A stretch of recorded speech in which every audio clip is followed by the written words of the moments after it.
সুদূর অতীতে উৎপত্তি লাভ করেও আজকেও পৃথিবীতে যে সকল জীবেরা বেঁচে আছে অথচ তাদের সমসাময়িক জীবের অবলুপ্তি ঘটেছে তাদের আমরা বলি জীবন্ত জীবাশ্ম।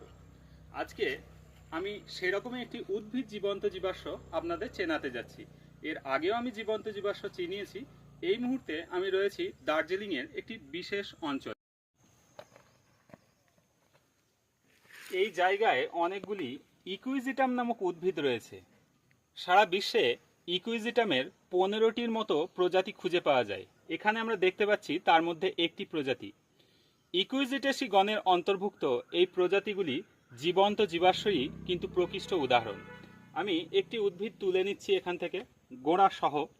আপনারা দেখতে পাচ্ছেন এখানে পর্ব এবং পর্ব মধ্যগুলি কীরকম সুস্পষ্ট এবং প্রত্যেকটি পর্ব থেকে কীরকমভাবে সুচাগ্র পাতা বেরিয়ে